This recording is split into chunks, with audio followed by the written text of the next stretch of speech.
ఎన్నో చోట్ల రథాల్ని ధ్వంసం చేశారు, రకరకాలుగా హిందూ దేవాలయాల్ని ధ్వంసం చేశారు.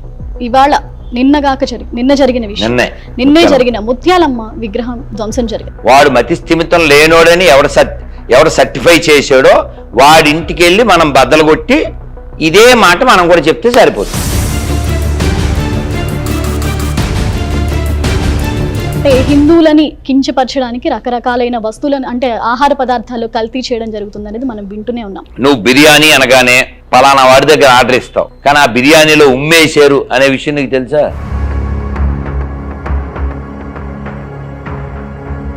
ప్రతి క్రిస్టియన్ ఇంట్లో బైబిల్ ఉంటుంది, ప్రతి ముస్లిం ఇంట్లో ఖురాన్ ఉంటుంది, కానీ ప్రతి హిందూ ఇంట్లో భగవద్గీత కనిపించట్లేదు. క్రైస్తవం, ఇస్లాం, కాంగ్రెసు, కమ్యూనిస్టులు వీళ్ళు చాలా కష్టపడి మన ధర్మనాశనం చేయడం కోసం ఎంతో కృషి చేశారు. నేను మీ ఇంటర్వ్యూ కావాలి అని అడిగినప్పుడు మీరు నాకు ఒక మాట చెప్పారు, అమ్మా నేను ఇలా అన్యమతస్థుల గురించి బయట మాట్లాడడం వల్ల నా మీద కేసులు పెట్టడం జరిగింది అని.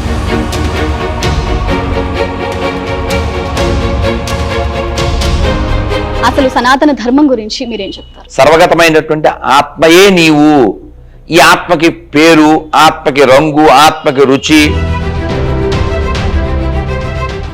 ఈరోజు మనతో ఎవరున్నారంటే ఇవాళ నేను ఒక శ్లోకం చెప్తాను.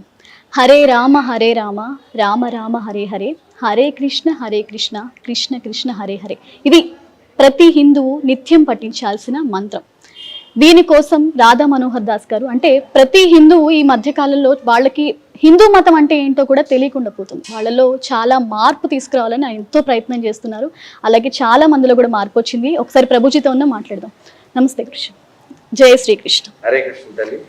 గురుజీ, అంటే మనం చాలా మందిని చూస్తున్నాము, మన ఆహారపు అలవాట్లు అనేవి ఏ విధంగా అయిపోతున్నాయంటే, ఒక అన్యమతస్థుడు వచ్చి మన దగ్గర ప్రసాదం కాదు కదా ఏది పుచ్చుకోడు, కానీ మనం మాత్రం అన్యమతస్థుడైనా వాళ్ళ దగ్గరికి వెళ్ళి వాళ్ళ హోటల్స్కి వెళ్ళి తింటాం. అందులో రకరకాలుగా జరుగుతున్నాయి. అంటే హిందువులని కించపరచడానికి రకరకాలైన వస్తువులను, అంటే ఆహార పదార్థాలు కల్తీ చేయడం జరుగుతుంది అనేది మనం వింటూనే ఉన్నాం. నేను చాలా చోట్ల చదివాను కూడా.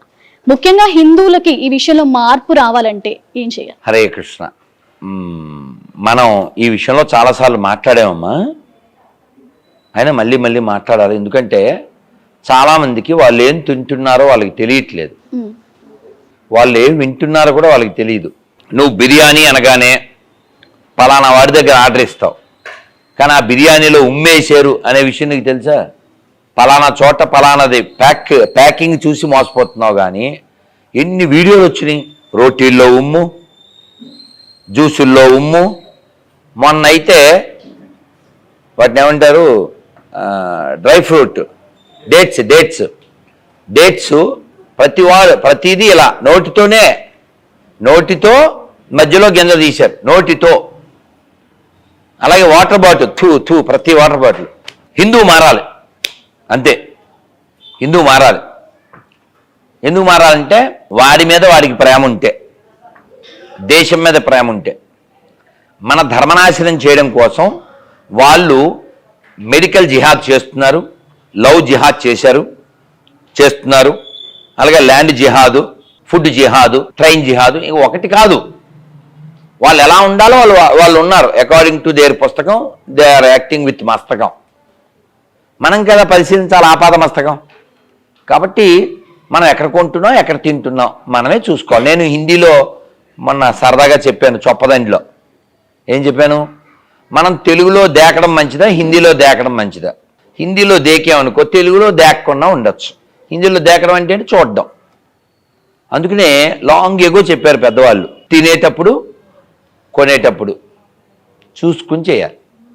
ఎక్కడ పడితే అక్కడ తినకూడదు, ఎక్కడ పడితే అక్కడ కొనకూడదు. అది మారాలి. అదేదో మండీ భోజనం అని పందులకి కోళ్ళకి ఓ చోటే పెట్టి ఇలాగా ఆ పందులన్నీ కలిపి తింటుంటాయి కదా, కోళ్ళకి నీళ్లు, కోళ్ళకి మేత, పశువులకి మేత ఎలా పెడతారు అలాగా ఇలా పందులన్నిటికీ కలిపి పెద్ద ప్లేట్లో పెడితే పందులు తిన్నట్టుగా మండీ భోజనం అని పెడుతుంటారు. ఎంత హైజీనో కదా. ఆడిది లాలాజలం అందులో పడి, వీడి లాలాజలం అందులో పడి, ఆహా ఏ మెరుచి అనరామై మరచి ఉమ్ముతో కుమ్ముతుంటే అని పాడుకుంటూ కదా. కాబట్టి స్నానం కాన్సెప్ట్ లేని దరిద్రపు మతస్థులు వండితే ఈ దరిద్రుడు వెళ్ళి తింటున్నాడంటే వాళ్ళ మారాల్సింది వీడా? కాబట్టి మారాల్సింది హిందువులే. అబద్ధాలు చెప్పకూడదు. అన్ని మతాలు ఒకటే అనే అబద్ధంలోంచి ఇన్ని పుట్టినాయి. మొన్న మధ్య ఒక సంవత్సరం అవ్వచ్చు, ఇక్కడ ఐఎస్ సదన్ అని ఉంది సంతోష్ నగర్ దగ్గర. అక్కడ ఒక షిరిడి సాయిబాబా గుడి. అక్కడ ఈ షిరిడి సాయిబాబా గుడి హెడ్లెస్ ఫెలో వాడు ఎక్కడో మసీదు నుంచి 2 ముస్లింలను పిలిచి అక్కడుండే ఆడవాళ్ళకి నమాజ్ నేర్పిస్తున్నాడు. సో అందరూ ఆడిలాగే మాడగాళ్ళు ఉండరు కదా. ఎవరో కుర్రోడు ఒక పిల్లవాడు వచ్చి, ఏం చేస్తున్నారు ఇక్కడ? మసీదులోకి వెళ్ళి భజన చేస్తారా? షడప్ అని గట్టిగా అరిచి దాన్ని ఆపాడు. ఈ నపుంసకులను తయారు చేసే కేంద్రాలే ఈ షిరిడి సాయిబాబా టెంపుల్స్. మనమేమో అన్ని మతాలు ఒకటి అని ఈ కబుర్లు చెప్తున్నాం. సో మీరు గమనించండి, ఆ మసీదులో ఎన్నిసార్లు నమాజ్ చదువుతారు?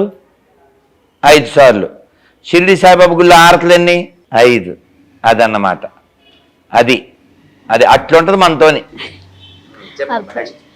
ప్రతి క్రిస్టియన్ ఇంట్లో బైబిల్ ఉంటుంది, ప్రతి ముస్లిం ఇంట్లో ఖురాన్ ఉంటుంది, కానీ ప్రతి హిందూ ఇంట్లో భగవద్గీత కనిపించట్లేదు. ఈ విషయంలో హిందువులని చాలా మంది విమర్శిస్తున్నారు. అలాంటప్పుడు హిందువులకి మనం చూపించాల్సిన మార్గం ఏంటి? హరే కృష్ణమ్మ, మనం ఎవరో కొందరొచ్చి బాధ్యత తీసుకుంటారు అని మనకు ఒక రాంగ్ కన్సెప్షన్ ఉంది. సినిమా పాటల ద్వారా కూడా మన వాళ్ళని నిద్రలేపే ప్రయత్నం చేశారు. ఎవరో వస్తారని, ఏదో చేస్తారని ఎదురు చూసి మోసపోకుమా అని ఏదో పాట ఉంది. అలా మనం మన జాతిని మేల్కొల్పవలసిన బాధ్యత మనకుంది. భగవద్గీత మనం పూర్వం ఘంటసాల గారిది వినేవాళ్ళం. అంతకు పూర్వం ప్రవచనాలు, హరికథలు, బుర్రకథలు, ఇంట్లో పెద్దవాళ్ళు ఉండడం, స్కూల్లో పెద్దవాళ్ళ శిక్ష ఉండడం, ఇలా ధర్మం పాటించబడేది, పఠించబడేది. పఠించబడడం, పాటించబడడం రెండూ జరిగేవి. కానీ రాను రాను రాజుగారు గుర్రం అన్నట్టుగా మన దేశాన్ని, మన ధర్మాన్ని ఎలా నాశనం చేయాలనేటువంటి ఏకైక లక్ష్యంతో క్రైస్తవం, ఇస్లాం, కాంగ్రెసు, కమ్యూనిస్టులు వీళ్ళు చాలా కష్టపడి మన ధర్మనాశనం చేయడం కోసం ఎంతో కృషి చేశారు. ఆ కృషిలో కొంత సక్సెస్ కూడా అయ్యి ఓ పాకిస్తాన్ పుట్టించారు, ఓ బంగ్లాదేశ్ పుట్టించారు, బోల్డ్ పాత బస్తీలు పుట్టించారు, కొన్ని వేల చర్చిలు పుట్టించారు. అలా ధర్మనాశనం కోసం వాళ్ళు ప్రయత్నం చేస్తున్నంత బాగా ధర్మరక్షణ కోసం ప్రయత్నం జరగడం లేదు. ఉదాహరణకి నేను దాదాపు 30-40 వేల భగవద్గీతలు పంచిపెట్టింది. మరి 30-40 వేల మంది చదివారంటవా? కనీసం 30-40 మంది అన్నా చదివి ఉంటారా? కాబట్టి భగవద్గీత పంచిపెట్టడం అనేది మంచిదే, కానీ భగవద్గీత చదివేలా చేయాలి. చదివేలా చేయాలంటే బోధన కావాలి. బోధన ద్వారా శోధన, తర్వాత సాధన, ఫైనల్గా భగవంతుడికి నివేదన. ఇవి జరగాలి. ఇదే దిస్ ఈజ్ కాల్డ్ ప్రచోదన. Got it my all words. కాబట్టి we need more speakers rather than brokers or jokers. ఏది స్పీకర్స్? ఏది గట్టిగా మనం తెలుగులో ఓ 10 పేర్లు చెప్పగలం. ఓ చాగంటి గారు, గరిపాటి వారు, ఓ సామవేదం వారు, వద్దిపత్తి వారు, అలా. అదే మరి వాళ్ళ పుస్తకాలు, సింగిల్ పుస్తకాలు ఉన్నవాళ్ళు ఆ ఎంగిలి కూటి కోసం లక్షల మంది దశంభాగాలను ఇంకోటను అది ఒక కల్పిత పాత్ర కోసం ఇంత గొప్ప దేశాన్ని అవమానించే వాళ్ళు లక్షల్లో తయారయ్యారు దేశద్రోహ మతాల్లో. ఈ దేశభక్తి బోధించే మన ధర్మం ప్రచారాన్ని మనం ముందుకు తీసుకెళ్ళలేదు. కాబట్టి అది అమ్మ ఒడిలో జరగాలి, బడిలో జరగాలి, గుడిలో జరగాలి. నేను మీ ఇంటర్వ్యూ కావాలి అని అడిగినప్పుడు మీరు నాకు ఒక మాట చెప్పారు, అమ్మా నేను ఇలా అన్యమతస్థుల గురించి బయట మాట్లాడడం వల్ల నా మీద కేసులు పెట్టడం జరిగింది అని చెప్పేసి. అసలు ఎవరు మీ మీద కేసు పెట్టారు? అసలు ఏం జరిగింది? ఎవరో తిరుపతిలో ఒకరు పెట్టారు, ఇంకొకళ్ళు ఎవరో ఇక్కడ కూడా పెట్టారు తెలంగాణలో. ఎప్పుడు కేసు పెట్టాలని వాడికి అనిపిస్తుంది? వాడి వైపు నిజం లేనప్పుడు కదా. ఇప్పుడు మనం కొన్ని క్వశ్చన్లు అడిగామమ్మా. ఇగో 26 క్వశ్చన్లకి ఆన్సర్ చెప్పండి అని మనం అడిగాం. ఈ ఆన్సరు వాళ్ళ దగ్గర లేదు కాబట్టి ఇప్పుడు మీ కళ్ళ ముందే నేను ఒక అతనికి మెసేజ్ పెట్టాను, మీ అమ్మ పేరు మీ నాన్న పేరు చెప్పని. వాడు చెప్పడు. ఎందుకు చెప్పడు? వాడు ఇక్కడ వాళ్ళకే పుట్టాడు కాబట్టి. సో అనైతికత కాబట్టి వాళ్ళ దగ్గర ఆన్సర్ లేదు కాబట్టి వాళ్ళు నా వాయిస్ రైజ్ కాకుండా చేయడానికి వాళ్ళు ప్రయత్నం చేస్తున్నారు. కానీ నేను ధర్మాన్ని విశ్వసించిన వాడిని. వాళ్ళు కూడా హిందువులకే పుట్టారనే విషయం వాళ్ళకి తెలుసు. వాడి పేరు శ్రీనివాసరావు. వాడు ఎడబుట్టాడు? సాంబశివరావు ఎడబుట్టాడు? సతీష్ ఎడబుట్టాడు? అనిల్ ఎవడికి పుట్టాడు? విజయకుమార్ ఎవడికి పుట్టాడు?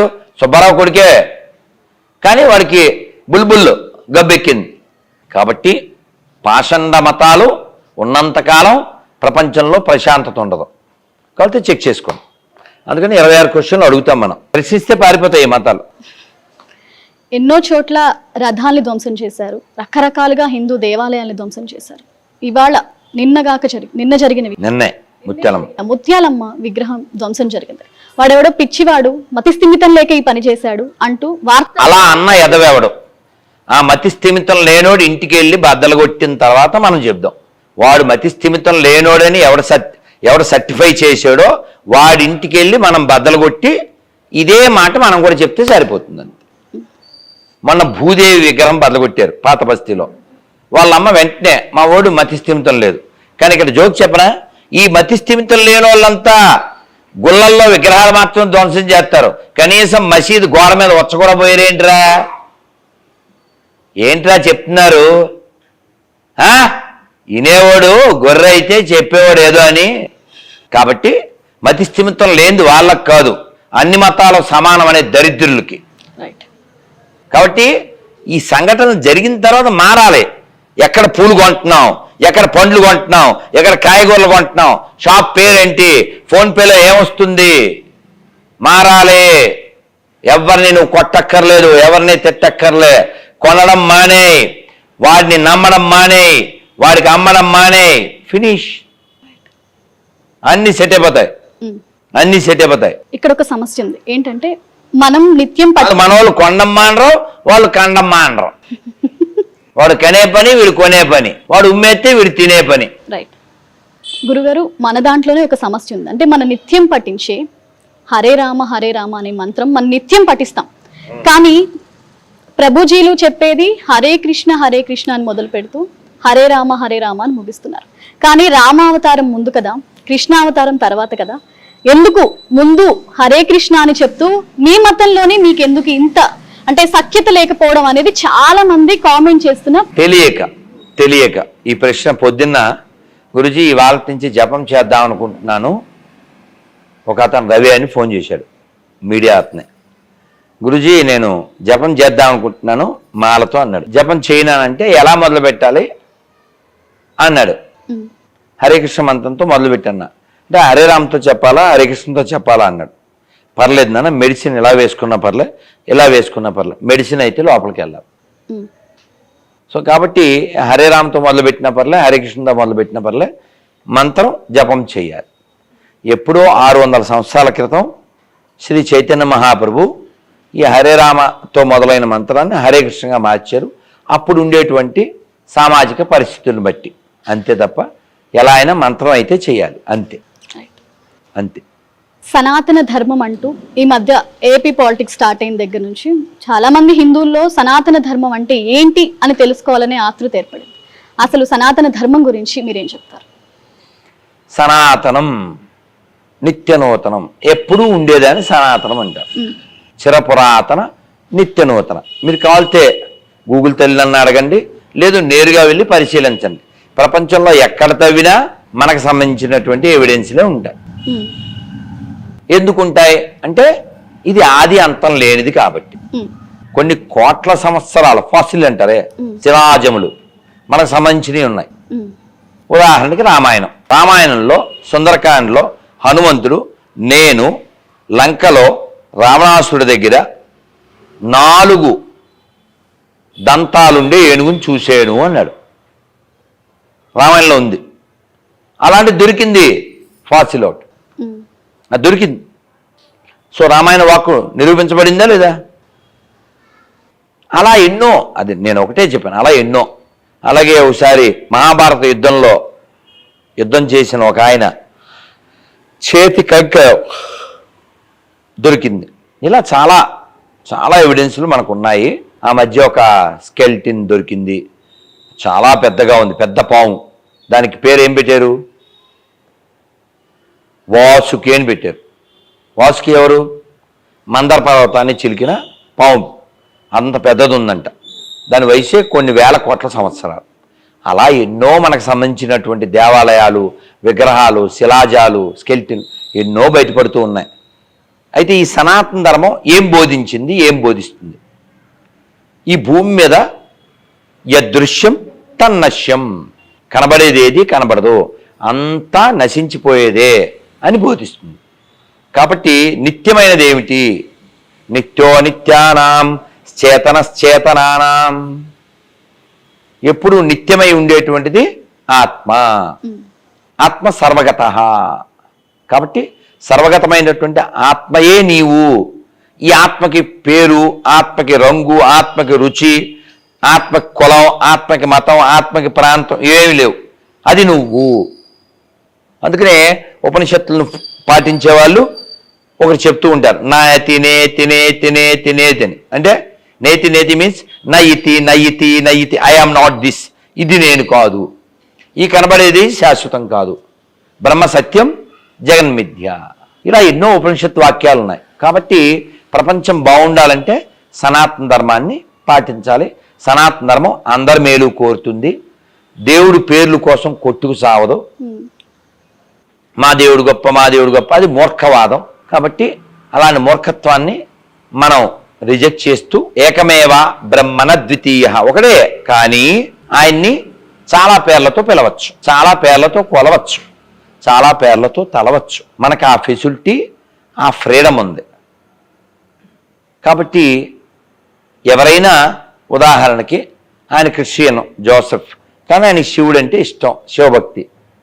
వాళ్ళ మతం ఏం చెప్తుందంటే, నువ్వు ఈ మతాన్ని వదిలేసావు కాబట్టి నువ్వు నరకంలో పడిపోతావు అని, అంటే బెదిరింపు. ఆడు గాడ్ ఎందుకు అవుతాడు? ఆడు సైకో కూడా అవుతాడు కానీ.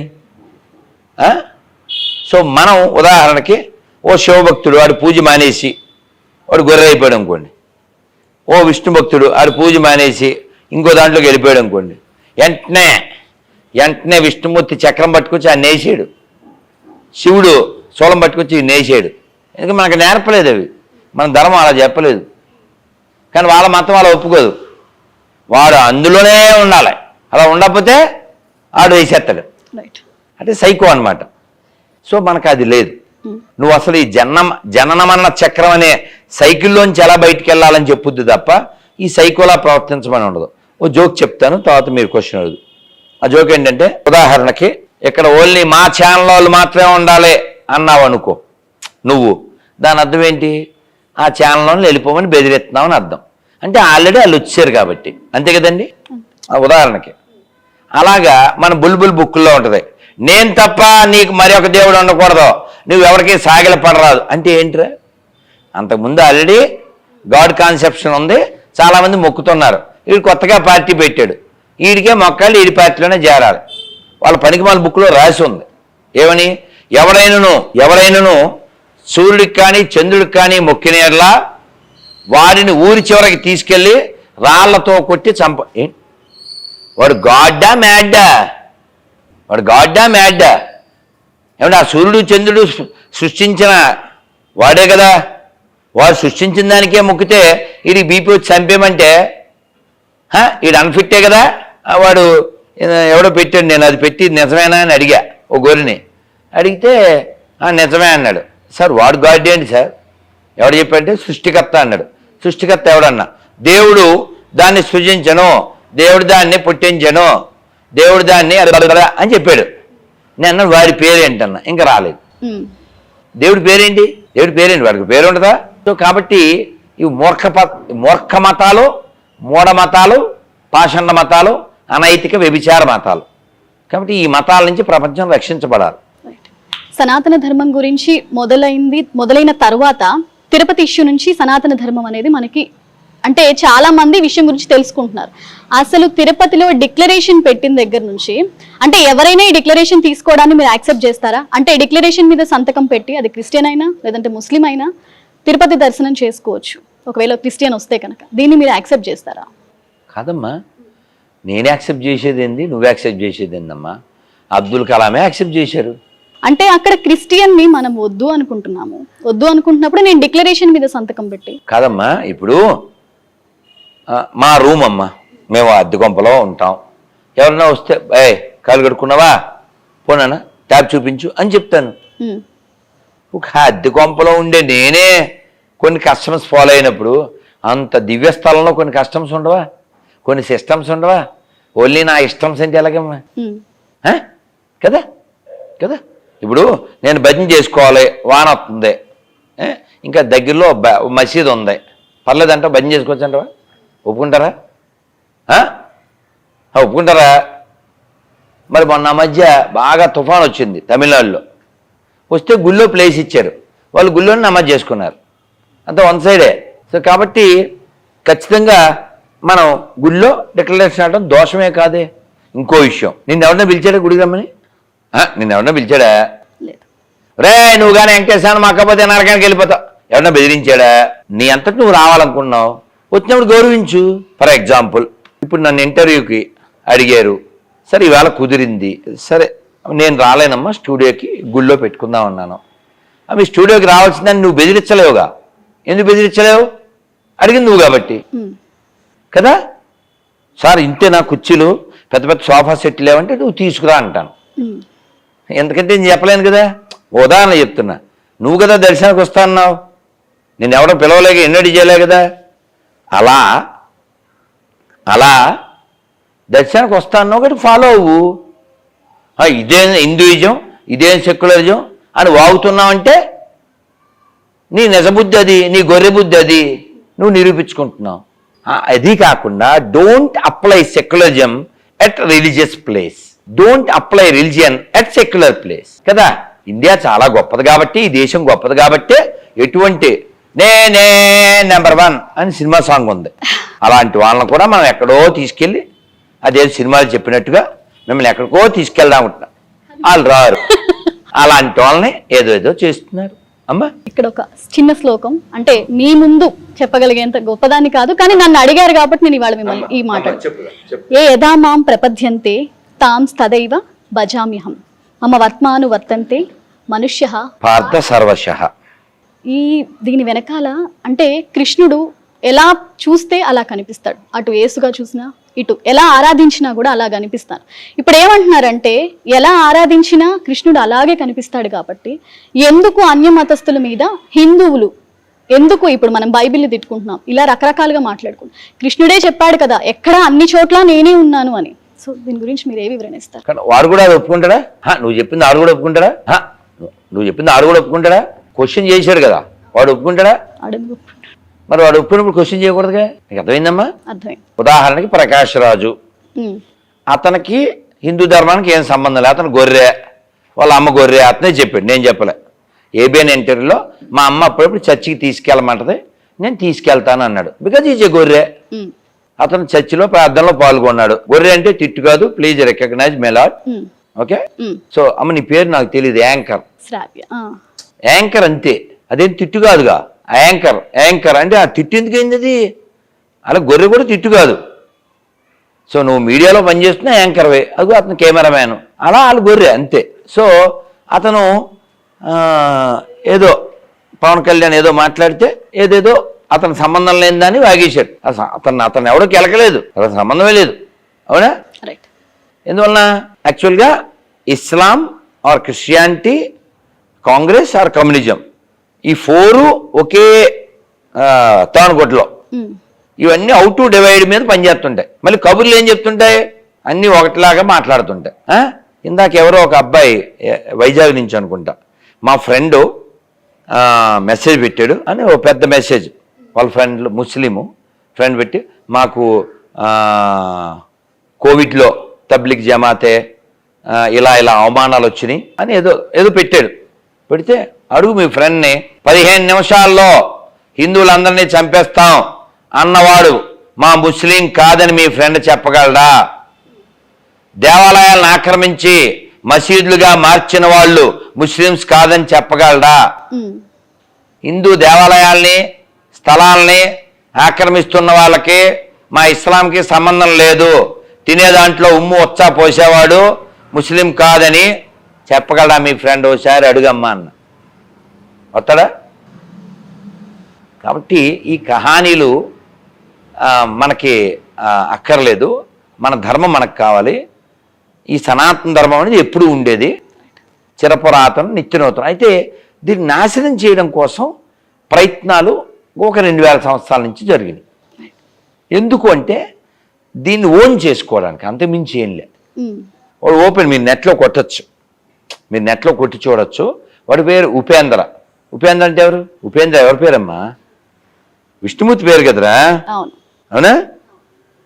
మీరు గూగుల్ తల్లిని అడిగితే కూడా మీకు వీడియో దొరుకుద్ది. ఇదివరకే ఇందులో ఉంది. ఇగో వీడి పేరు ఉపేంద్ర. వాడు ఏమంటున్నాడో విను, వీడు ఏమంటున్నాడో వినండి.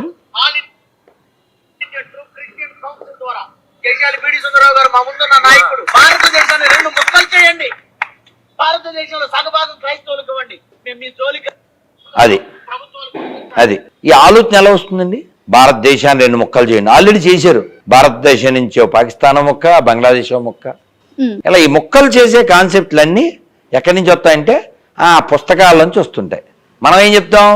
సర్వే సంతు నిరామయ, సర్వే భద్రాని పశ్యంతు, సర్వే సంతు సుఖినః, మా కశ్చిత్ దుఃఖభాగ్ భవేత్. ఎవరికి దుఃఖం ఉండకూడదు, అందరూ సుఖంగా ఉండాలి, ఎవరికి టెన్షన్ ఉండకూడదు, ఎవరికి రోగం ఉండకూడదు. ఇది మనం చెప్తాం. ఈ గుడి మనకి ఎందుకు ఇచ్చారు? కాసేపు ఇంటర్వ్యూ చేసుకుంటారని ఇచ్చారు. ఎలాగ మనమే ఉన్నాం, పూజారి ఇంటికి వెళ్ళిపోయాడు కాబట్టి మనం ఇక్కడ గోడ కట్టేసేసి ఆక్రమించేద్దాం, అంతేనా? అలా చేయొచ్చా? ఇస్లాంకి ఈ దేశానికి ఏం సంబంధం లే, క్రైస్తవానికి ఈ దేశానికి ఏం సంబంధం లే. ఇక్కడ క్రైస్తవులు ముస్లిమ్స్ అని చెప్పుకుంటున్న వాళ్ళు కూడా హిందువులు పుట్టిన వాళ్ళే. డౌట్ ఉంటే అడగండి. నాది, జోసఫ్ గారిది, ఇమానియల్ది, ఓవైసీది, నలుగురు DNA టెస్ట్ చేయండి, ఏమొస్తుంది చూడండి. James father Jackson, Jackson father Jaipal, Jaipal father Jairam, grand father ఒక్కడే, గతమంతా మనదొక్కటే. గ్రాండ్ ఫాదరు ఒక్కడే, గతమంతా మనదొక్కటే. ఇది మన దేశం, ఇది మన దేశం, ఇది మన దేశమురన్నా, ఇది స్వర్గము కన్నా మిన్న. వేష భాషలు, రూపురేఖలు, మత భేదాలెన్నున్నా, మనమంతా ఒకటేనన్నా, మన గతమంతా ఒకటేనన్నా. చెప్పాలి. కాబట్టి నిజాయితీ లేని వాళ్ళు మతం మారి గతం మరిచిపోతుంటారు. అందువల్ల ఈ దేశాన్ని వాళ్ళ నుంచి రక్షించుకోవాలి. ఇందాక మీరు అడిగిన ప్రశ్నలో ఒక మాట ఎత్తారు ప్రకాష్ రాజ్ గారి గురించి. ఆయన కామెంట్ చేశాడు అని అనుకున్నాం. కానీ పవన్ కళ్యాణ్ గారు, మీరు సనాతన ధర్మం గురించి ఇంత చెప్తున్న ఆయన పెళ్లి చేసుకుంది ఒక క్రిస్టియన్ని, అది కూడా ఒక రష్యన్ క్రిస్టియన్. సో అలాంటప్పుడు భర్త ఏ మతంలో ఉంటే భార్యకు అదే వర్తిస్తుంది అనేది మన హిందూ ధర్మం చెప్తుంది. భర్తకి ఏముంటాయో అదే భార్యకు కూడా వర్తిస్తుంది. కానీ ఇంత సనాతన ధర్మం గురించి చెప్పే ఆయన ఒక క్రిస్టియన్ని పెళ్లి చేసుకున్నప్పుడు మీరెందుకు కామెంట్ చేయట్లా? కాదమ్మా, ఇప్పుడు ఆవిడ క్రిస్టియన్లా జీవిస్తుందా? చీర కట్టుకుందిగా, చీర కట్టుకుందా? చాలామంది యాంకర్ల మీద బెటరేగా. చీర కట్టుకుందా లేదా? చక్కగా చీర కట్టుకుంది. మొగుడు బయటికి వెళ్తే హారతి ఇచ్చింది, చెప్పులు పక్కన పెడితే చేత్తో తీసింది. అది కొన్ని చూసి చెప్తున్నా. సో ఆవిడ ఏ దేశంలో దేహం పొందినా ధర్మాన్ని ఇదే అనువర్తిస్తుందిగా. ఇప్పుడు మా గురువుగారు అమెరికన్ తెలుసా నీకు? తెలుసమ్మా? మా గురువుగారు అమెరికన్, బై బర్త్ క్రిస్టియన్. కాబట్టి మన గుణం ప్రధానం. మొన్న ఇప్పుడు నవంబర్ 14 ఏం చేస్తుంటారు? Children's day. So children's day ఎవరి బర్త్డేకి పెడితే బాగుంటుంది? అబ్దుల్ కలాం గారి బర్త్డేని చిల్డ్రన్స్ డేగా పెట్టాలి కదా. ఇప్పుడు అతను ఎవరైతే ఉన్నారో గులాబీ ఫ్లవరు, ఆ గులాబీ ఫ్లవర్కి పిల్లలు ప్రేమ కంటే అతనికి వేరే ప్రేమ ఉంది. అతనికి ఆ ఫోటోలు అవి చూస్తే మనకు తెలుస్తుంది. అతను లండన్లో ఫ్లైట్ దిగడం, స్ట్రైట్గా ఎక్కడికి వెళ్ళేవాడు, ఇదంతా చరిత్ర విత్ ఫొటోస్. కాబట్టి అబ్దుల్ కలాం లాంటి పుణ్యాత్ముడిని చిల్డ్రన్స్ డే పెట్టాలి తప్ప ఆయన బర్త్డే. అదే నేను ఉదాహరణ ఎందుకు చెప్పానంటే, మీరు క్వశ్చన్ అడిగారు, ఏదామాం ప్రపద్యంతే తాం స్తదయో భజామ్యం. అవునా? ఎంత మాత్రమున ఎవ్వరు తలచిన అంత మాత్రమే నీవు అంతరాంతరములెంచి చూడ పిండంతే నిప్పటి అన్నట్లు. ఇప్పుడు ఈ మాట నువ్వు ఇందాకేమడిగావు? కృష్ణుడే చెప్పాడు కదా, కాబట్టి మేము అలా చూసేసుకుంటాం అన్నాడు కదా. మరి వాడు చూస్తాడా అంటున్నా. వాడు చూస్తాడా? మీకు జోక్ చెప్తానే, సరదాగా ఎంజాయ్ చేయండి. పూర్వకాలం నడిచి వెళ్ళేవారు. గురువుగారి దగ్గర నలుగురికి విద్య అయిపోయింది, బాగా సరదాగా ఉంటుంది, వినండి. ఆ నలుగురు నడిచి వెళ్తున్నారు, రిటర్న్ ఇంటికి వెళ్ళిపోతున్నారు. వెళ్ళేటప్పుడు నలుగురు ఏదో వాళ్ళ గురుపత్ని గారు ఏ ఫుడ్ కట్టి మూటలో ఇచ్చేవారు కదా, ఆ 4 మూటలో కర్ర పెట్టుకున్నారు. భోజనం, ఏ పులిహారో లేకపోతే దద్దోజనమో ఏదోటి ఫుడ్, అది కట్టుకున్నారు, భుజాన్ని పెట్టుకున్నారు. నడిచి నడిచి నడిచి ఓ చెరువు కనబడింది. ఒరే చాలా మట్టి కొట్టుకోవేయం, స్నానం చేస్తాం, ఒరే నువ్వు వీటిని చూస్తూ ఉండు, మేము స్నానం చేసి వస్తాం అన్న. ఈడు ఆకలేస్తుంది, ఆడి మూట ఆడు తినేసాడు. మనం ఏమంటాం? ఆడిష్టం అనుకుంటాం. వాళ్ళు ఇంకా రాలే, స్నానం పాపం అలసిపోయారు, కాసేపు స్వచ్ఛమైన జలం, ఇప్పట్లా కలుషితం కాదు కదా, ఇంకా స్నానం చేస్తా సేద తీరుతున్నారు. వీడు 2వ మూట తినేశాడు, 3 కూడా తినేశాడు, 4 కూడా తినేశాడు. ఆర్డర్ ఇవ్వడానికి జొమాటోలో టమాటా బాత్ ఏం రాదు, అక్కడేమో ఇంగ్లీష్ బాత్, ఇక్కడేమో టమాటా బాత్. వీడు తినేశాడు, 4 పొట్టలు తినేశాడు. వీళ్ళు పాప స్నానం చేసి వచ్చి ఎలా ఉంటుందండి, ఆకలే కరకరలు ఆడిపోతుంటుంది. ఏదిరా అన్నారు. వీడేం చెప్పాలి? ఒరే అనుకోకుండా సారీరా, చాలా ఆకలేసింది, తినేశాను, సారీరా అంటే వాళ్ళు సరే ఏం చేస్తాం అని మనస్సుని సర్ది చెప్పుకుని నడుస్తారు. ఏ పండో పొలం తింటారు, ఏడుస్తారు. వీడు తిన్నది కాక ఎక్సెక్కాలంటే తెలుసమ్మా నీకు, వీడు అతి తెలివి బాని. ఏంట్రా, నేను తింటే ఒకటి, మీరు తింటే ఒకటా? నేను తింటే మీరు తిన్నట్టే, అందరి లోపల పరమాత్మ ఉన్నాడు, నేను తింటే మీరు తినండి అని యాదవ పైత్యం అంతా చూపించాడు. సారీ చెప్పుంటే సరిపోయింది. వీడు ఇలాగా పైత్యం చూపించేసరికి నాలో ఉన్న పరమాత్మ తిన్నాడు కాబట్టి మీరు తిన్నట్టే అని ఇలా మాట్లాడేసరికి వాళ్ళు మండిపోయి, మరి వాళ్ళు కూడా చదువుకున్నారు కదా గురుగారి దగ్గర, అది అడవి కదా, అటు ఇటు చూస్తే ముగ్గురికి 3 కర్రలు దొరికినాయి. 3 కర్రలతో అన్ని దబ దబ బాధేస్తూ నైనం చందంతి శస్త్రాన్ని నైనం దహతి పావక నైనం క్లేదయంత్యాపో నశోషతి మారుత. అంటే ఆత్మని కత్తి చేత నరకలేము, నిప్పు చేత కాల్చలేము, వాయువు చేత తలపలేము, నువ్వు ఆత్మ కదా అని కొట్టేశారు. ఈ అతి తెలివితేటలు వాళ్ళు వాడకూడదు. వాడు ఒప్పుకుంటాడా? వాడు ఒప్పుకుంది ఫిలాసఫీ వాడు వాడకూడదుగా కదమ్మా. ఇదంతా షణ్మతాల్లో ఉండే వాళ్ళకి, అది వాళ్ళదే దుర్మతాలు. దుర్మతాలు దుర్మార్గ మతాలు. ఒక్కటే పుష్పం ఉంది మీ దగ్గర, ఒక్కటే పుష్పం ఎవరి ముందు ఉంచుతారు? రాముడి ముందా, కృష్ణుడి ముందా?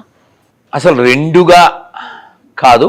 శాస్త్రంలో భగవంతుడు అవతారాల్లో ఒక అవతారం రామావతారం. సో కృష్ణుడు రాముడు పక్కపక్కన పెట్టి మధ్యలో పెడితే సరిపోతుంది. 2 ఒకటే. మీ గురువు గారే మీకు ఒక టికెట్ బుక్ చేసి నువ్వు ఉడిపి వెళ్తావా, కాశీ వెళ్తావా అంటే ఏం సమాధానం చెప్తారు? కాశీ మొన్న వెళ్ళాం కాబట్టి నెక్స్ట్ ఉడిపి వెళ్తాం. ఎందుకంటే 2017లో వెళ్ళాను ఉడిపి. కాశీ లాస్ట్ ఇయర్ వెళ్ళాను, మొన్న వెళ్ళాను. ఈ 2 ఏళ్లలో 3-4 సార్లు వెళ్ళిపోయాను. వీరిద్దరిలో ఒకరిని అమ్మ అని పిలవమంటే ముందుగా ఎవరిని పిలుస్తారు? రాధమ్మనా, సీతమ్మనా? అమ్మ రాధమ్మనా, సీతమ్మనా? ఇద్దరు ఒకటే. శాస్త్రం ఇద్దరు ఒకటే. ఆదిలక్ష్మి అంతే, ఒకటే. ఇద్దరు ఒకటే కాబట్టి 2 ఒకటే. మనం పిల్లలకి ఏది ముందుగా నేర్పాలి? వాల్మీకి రాసిన రామాయణమా, పోతన రాసిన భాగవతం? ముందు రామాయణం. శాస్త్రం అది చెప్పింది. సీతారాముల బంధం గొప్పదా, రాధాకృష్ణుల ప్రేమ గొప్పదా? ఈ ప్రస్తుత సమాజంలో మనం అర్థం చేసుకోగలిగేది సీతారాముల యొక్క బాంధవ్యము, రాధాకృష్ణుల యొక్క లీల అర్థం చేసుకోవాలంటే చాలా మెచ్యూరిటీ, చాలా భక్తి, చాలా పవిత్రత కావాలి. ఒక మనిషికి కావాల్సింది మానవత్వమా మతమా ఏది కావాలి? మానవత్వం లేకపోతే అది మతమే కాదు. Um. First humanity, then religiosity. ఇంత మాట్లాడుకున్నాం గురుగారు. మనం ఇక్కడ ఒక సమస్య అయితే ఎప్పటి నుంచో పురాతన కాలం నుంచి మనలో ఉంది. శైవ వైష్ణవ శాక్తేయ భేదం మన మధ్యలో ఎప్పటి నుంచో పురాణాల నుంచి మాట్లాడుకుంటున్నారు. ఈ భేదం వల్ల హిందువులు ఎక్కువ విమర్శ పొందుతున్నారేమో అనేది అనుమానం ఏం లేదు. అసలు దీనికి మూర్ఖులు ఇంకా కొంతమంది ఉన్నారు. నేను పోస్టులు చూసి వేస్ట్ గాళ్ళు మారాలే అని ఫీల్ అవుతుంటా. వాడు మళ్ళీ పెద్ద పెద్ద బొట్లు పెడతాడు, పెద్ద పేరు చివరి మళ్ళీ తోకలు ఉంటాయి, వాడు కేకలు పెడుతుంటాడు. నిలువుని అడ్డాన్ని, అడ్డం నిలువుని అడదిడ్డంగా విమర్శిస్తుంటారు. నేను చెప్పాను, పబ్లిక్లో చెప్పా, అడ్డబొట్టు నిలువు బొట్టు అని అడ్డగాడిదల్లా బిహేవ్ చేస్తే అడ్డంగా నరకబడతారు. కాబట్టి శైవ వైష్ణవ భేదాలు ఎవడు ఇక చూసా, నా బొట్టు ఏమిటి? నిలువు. కృష్ణుడి బొట్టు నా చేతికి ఏముంది అమ్మా? సో నేను శివాలయానికి వెళ్తున్నాను కదా, కాశీ మొన్న వెళ్ళి వచ్చాను కదా. సో కాబట్టి ఎవరైనా హిందువుగా జీవించాలి. సాంప్రదాయం అనేది ఇప్పుడు మీకు అర్థమయ్యేలా చెప్తాను. 6 గదులమ్మా. శైవం, వైష్ణవం, శాక్తేయం, గణాపత్యం, కౌమారం, ఇలా శాక్తేయం 6 షణ్మతాలు. ఈ 6 గదుల్లో ఎవడైనా ఏ గదిలో ఉన్నా పర్లేదు, కాంపౌండ్ వాల్లో ఉంటే. ఈ 6 గదులు కాదని వాడు గోడ దాటాడు అనుకో, ఉదాహరణకి నువ్వు తిరుపతి వెళ్ళొచ్చావు నాన్న, ప్రసాదం పట్టుకొచ్చి ఇచ్చావు, వాడు శివభక్తుడే, శివాలయంలో ఇచ్చావు, తింటారుగా. నువ్వు కాశీ వెళ్ళొచ్చావు, ప్రసాదం ఇచ్చావు, తింటారుగా. అదే ఈ శివభక్తుడో ఈ విష్ణు భక్తుడో గొర్రె కింద మారాడు, తింటాడా ప్రసాదం? కాబట్టి వాడు శైవుడైనా ప్రపంచానికి ఇబ్బంది లేదు, వాడు వైష్ణవుడైనా ప్రపంచానికి ఇబ్బంది లేదు. ఒకసారి 2 కాకుండా అయిపోతే వాడు ప్రపంచానికి తలనొప్పి అయిపోతాడు. ఎందుకంటే వాడు ఇలా మెలికలు తిరుగుతాడు. మేము ప్రసాదం తినకూడదు అంటాడు. మరి ప్రసాదం ఎందుకు తినకూడదని మీ దేవుడికి పెట్టారు కాబట్టి. నీ పేరేంటి? మణికంఠ స్వామి. నీ పేరేంటి? సాంబశివరావు. దేవుడు పెట్టిన ప్రసాదం తినకూడదు, మీరు పిశాచాల మతాల్లో ఉన్నారు, ఒప్పుకుంటా. మరి ఆ దేవుడి పేరు ఎందుకు పెట్టుకున్నారా? అదిగాక ఆ దేవుడికి పెట్టిన ప్రసాదం తిని మీ నాన్న కణాల ద్వారా నువ్వు కనబడ్డావు. కాబట్టి అజ్జన బడి వదిలేయి, చచ్చిపోయి కొత్త బడితో వచ్చేయండి. ఎక్కడుండే క్రైస్తవులు అందరికీ అదే చెప్తున్నాను నేను. మీకు హిందూ మతం వద్దు కదా, హిందూ దేవుల పేర్లు మీరు పలకరు కదా, మరి ఆ పేరుతో బతకండి. హిందూ నాన్నలు ఇచ్చిన బాడీలు ఎందుకు వదిలేయండి? కొత్త బాడీ మీ వాడు ఇస్తాడు పవర్ఫుల్. ఆడికే బాడీ లేదు, డాడీ ఎవడో దాడికి అమ్మా. కాబట్టి మనం మారాలి. మన వాళ్ళు శైవం వైష్ణవం అన్నారని అలా పోస్టులు పెట్టుకుంటే ఆడు వేస్ట్ గాళ్ళు. నేను చెప్పేస్తున్నా, ఓపెన్ చెప్తున్నా. ఎవరన్నా ధర్మమే ప్రధానము. అన్నమయ్య కంటే వీళ్ళు ఎవరు గొప్పోళ్ళు కాదు కదా, శంకరాచార్యుల కంటే వీళ్ళు ఎవరు గొప్పోళ్ళు కాదుగా. ధర్మమే ప్రధానం. కాబట్టి ఎవరైనా అడ్డం నిలువు మా సాంప్రదాయమే గొప్పదే అన్నారంటే అడ్డగాడిదలు. ఓపెన్గా చెప్తాను. ఎవరైనా సరే కామెడీ చేయొచ్చు, నెంబర్ ఇచ్చేస్తాను, నాతో సారీ చెప్పించేయచ్చు. జై హింద్, జై శ్రీకృష్ణ.